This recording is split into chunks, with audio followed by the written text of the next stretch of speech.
Hi everyone, my name is Jim Fan. I'm a Stanford PhD student. And I'd like to present a very exciting project called World of Bits. It's a collaboration effort between OpenAI and Stanford. And here are my co-authors, Tim Shi from Stanford, he's in the audience, Andre Kaparthi and Jonathan Hernandez from OpenAI, and finally Professor Percival from Stanford. So I'll start with some background and motivation.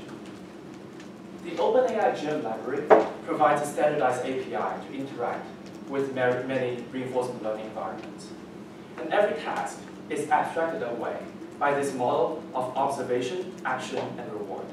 So here are some examples in OpenAI Gym. This is the classic Atari games. And OpenAI Gym also has Mujoko Simulator integrated into it. But almost all of the environments in Gym are games and simulations. And we can also have more complicated games, like StarCraft and GTA. But all of them share this one feature. They are not real. Well, I mean, what do I mean by they are not real? So whatever the agent does in the environment, it cannot have an impact on the real world. Maybe except for making a CPU super hot and burn a laptop. But that's as far as they can get. So surely we can improve our reinforcement learning algorithms using simulated environments. But can we do better? And can the agent actually leave a footprint on the real world? So the first example that comes to our mind is robotics. These robotic arms can surely impact the physical world. But as Luis from Gazebo said this morning, all of these robots are super hard to train in the physical world. It takes a long time, and it's not obvious at all how to get around those hardware constraints. So let's go real in another way. And here we introduce the World of Bits, which is a learning platform that uses the web as a rich source of environments. And it also has a cute abbreviation called the WAP. And here's a teaser for what I will show you in the next few slides. So what are the benefits of World of Bits? First, it is open domain. We give the agent access to the almost infinite supply of all of the websites humans create. Anything you can access from a Chrome browser, you can access in World of Bits. And second, unlike robotics, it's very easy to use because it's a digital platform. And you can try algorithms in a much faster pace of iteration. And also, it's super easy to create new environments because websites are just HTML, CSS, and JavaScript. And you can inspect and change them dynamically if necessary. And finally, it's easy to crowdsource. You can put up a web page on Amazon Account with Turk and collect data very easily, which I will discuss in details later. So at this point, if you're not making this place, please do it right now. Because World of Bits should scare you. I mean, while it opens up like a whole new set of possibilities, it has its own unique set of challenges. And I'll show you a few first reactions we get when we tell people about this. The first one, oh my god, AI is set loose on the web with 3 exclamation marks. And are you spamming the websites? The websites are always changing. So a natural follow-up is how to even reproduce your reinforcement learning experiments. And finally, it's not obvious at all how to provide the agent with the necessary reward function. And that leads to chapter 2. But before that, we'll do some more screening. Taming the web. So the web is like the wild west of reinforcement learning. And because it's uncharted territory, we need to be more creative than usual to tame it. This is the high-level picture of the interface that we use. So the web here sends the screen, DOM, and reward to the agent, which can be either a human demonstrator or a reinforcement learning algorithm. And then the agent will send back a sequence of keyboard and mouse actions through the browser back to the web. And for people who don't know this, DOM stands for the Document Object Model. So it's a tree-like structure that represents the web. But how do we establish this sophisticated communication protocol? And that's thanks to the OpenAI universe. So the universe is a recently released platform that scales up the environments in OpenAI Gym to the order of thousands. You see, we integrated a lot more Flash games. and also both of bits. So what does the gem offer? First, it offers unlimited generality. You can package any desktop program into a universe environment or a gem environment. They're the same thing. And how do we do that? The key to such a feat is the VNC protocol. VNC stands for the Virtual Network Computing. So that's a protocol that allows you to remotely control a graphical user interface to send your keyboard and mouse actions. So anything you can do on your laptop, you can package it into Universe. And that's the cool part of VNC. And finally, all of the environments are packaged in Docker images, so you don't have to struggle with those ugly dependencies. Here's a visualization of the input-output model for the WaterBits platform. There are two input channels, pixel input and text input. The pixel input is essentially the RGB screen, so it's a 3D NumPy array. And the text input are the text that appear on this web page, and we extract that from the DOM. So you can think of that as OCR on steroid, but it's always 100% accurate because it's from the DOM. And finally, the action space. The agent has two types of action space, key event and point event. The key event is essentially which key you press. And a point event specifies the location of the mouse and the type of the mouse button. So it can be left click, right click, or no up, or even scroll.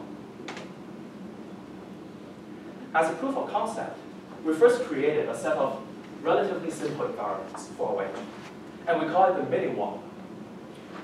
They're like the end list for WaterBits. As you can see, there are some really simple tasks, like click the button, and some tasks are more complicated, like dragging the colors and dragging the ball around. So if we make an analogy in robotics, the mini wall is like learning the basic locomotor skills in the browser, while the real wall, the full-fledged realistic wall, will be like training a robotic dancer.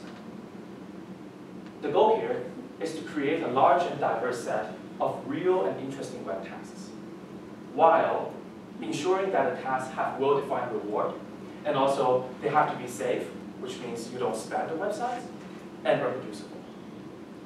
So what's the key here? Take the training offline. And here's the pipeline we invented. The scheme is inspired by the man-in-the-middle attack. So instead of the attack, we have a man-in-the-middle proxy here. This is a human demonstrator at data collection time. And the human demonstrator interacts with the web through the man-in-the-middle proxy. So everything you do, the post and the GET requests, they will all be recorded in this proxy and cached. During training, the agent only interacts with the proxy server. So it sends GET and POST and receives those fake GET and POST requests in return. It can replay the environment multiple millions of times if it wants during training. And finally, at test time, the agent will interact with the real web by sending the real GET and POST requests. But during test time, you will do it at a much lower frequency, just to evaluate the performance. So the first part of our data set, we call it the form walk. So your goal here is to book a flight on different airline websites. You're given a JSON query that tells you, the departure city, the arrival time, the number of passengers. And you have to fill the form correctly according to that JSON file. So that's kind of the instruction, and you have to follow the instruction to complete the form. And you hit submit, and your action will generate a POST request. And the proxy will intercept that POST request and compare it against our ground truth to give you a reward. So this is a sample video of our human demonstrators actually booking a flight on United.com, Alaska Airlines, American Airlines. However, the form walk doesn't scale up very well because there's a bottleneck here. We have to define the web task by inspecting the POST request manually, which means we have to design the reward function separately by hand for each environment, and that's very, very bad. And what's worse, not every website has a clean structure of form submission. So the solution is to reframe a problem as question answering, and in this way we can scale up really easily. So we employ a multi-stage crowdsourcing pipeline using the Amazon mechanical Turk. And in stage 1, the Turkers will define a template which has 2 parts, a URL and a web question. So in this case, the URL is yelp.com. And the question template is what is the cheapest restaurant that serves type of food near location. The string within the parentheses describes a slot, which will be filled out by the second level of Turkers, who will instantiate the templates to give concrete examples for these slots, like what is the cheapest restaurant that serves sushi near San Francisco. And you can have 100 different examples for each question templates. And finally, given a specific question, the humans will demonstrate how to solve the task on a real website. And then we will record all of the actions, all of the keyboard and mouse actions you take. So here's a screenshot of the, so we call this co-op, QA-op. So here's a screenshot of the co-op annotated interface. The question here is, what is the best dining place that serves Chinese food near SFO? And the Turker will go to Yelp, click through a few menus, type in these words in the search box, and then find the correct entry. So some statistics about the dataset. We have 521 question templates and more than 13,000 individual queries in the dataset. And also most queries will require multiple screens. So for example, you want to book a movie, you want to know the showtime for the movie Beauty and the Beast. So you will click through a few menus and you type in Beauty and the Beast into the search box, maybe on fandango.com, and you scroll to see the results. So all of them require some very complicated interactions. And we also have 7 different semantic categories: shopping, transportation, entertainment, and these are the required GUI operations you need to achieve the task. So what's next? I know you are dying for the next moment. Experiment time. So we implemented a very simple baseline that maps the screen and text input to action. And the details of our architecture is written out in the ISML paper. So the action space has 2 parts. The first part is the mouse. We simply discretize that screen into 400 regions. And it's just a very naive softmax over the 400 regions. And for keyboard, we do something smarter. Well, not smarter, because we cannot just have a big softmax over all of the possible keys and the combination of keys, like Shift S to type capital S. The action space is way too large. So we did a simplified version for typing. Essentially, it is just a character-by-character copy operation from the JSON query. And here you have the JSON query has 4 entries. That means your action space has only 4 dimensions. And suppose the agent takes a sequence of actions, K1, K1, K1, K2, K2. That means it's typing S, A, N, and then N, E. Because sometimes during search, you don't have to type the name of the whole city. It will kind of show you, it will like smart autocomplete for you, so you don't have to type all the whole thing. So during training, we first do behavior cloning from human demonstration. And that's just a fancy way to say we're doing supervised learning that classifies the action from the observation. And then we use reinforcement learning to fine-tune. The specific method we use is called asynchronous advantage active credit. It's A3C, invented by DeepMind. So here are some results. I won't get into much details about this, but the take-home message is that the environment is extremely hard to solve because you have really long time horizon and super sparse reward. You will only get 1 scalar reward at the end of each episode. If you don't finish the episode, you get no reward. There's no partial reward during the course of the episode. And that makes the environment super hard. So here are some success examples, and from left to right. On the left-hand side, the agent successfully books the flight, actually just fills out the form, because we're not giving the agent our credit card information, just in case it's getting us to the wrong city. So united.com. And then here the agent is converting foreign currencies for you. So here it's exchanging 50 USD to euros. And finally here the agent is trying to look up some restaurants near Menlo Park on Yelp.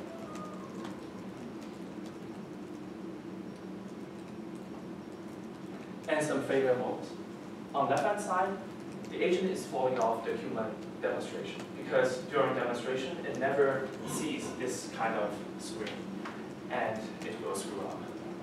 And then you can have queries the post request that wasn't recorded in the proxy server, so it falls off. It also falls off the distribution.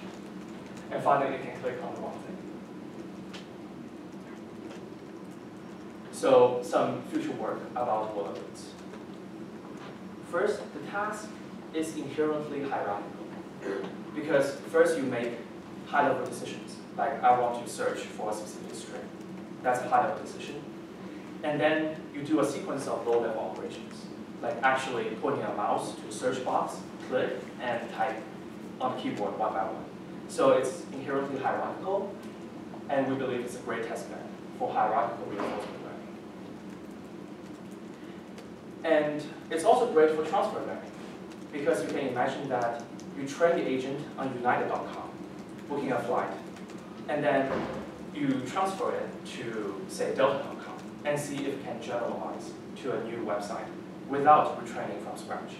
Because you can argue that all of these airline websites share the same high-level semantics, and an ideal agent should be able to transfer that knowledge across environments without retraining. So it's a great touchstone for transfer learning across environments. And looking far off into the future, someday we might have a universal virtual assistant that goes on the web and do anything you request. For example, filling out your tax forms for you, or replying to your bosses or advisors' emails automatically. I think that's a great application. And finally, it's a step on the path towards safe artificial general intelligence that can gradually explore our world through the window of internet and learn to understand the richness and depth of our civilization in the world of bits. Thank you so much for coming today. This is my email, and this is Tim's email. You can contact either of us if you have any questions. Our offices are on the second floor of the Gates Computer Science building here at Stanford. Thank you so much.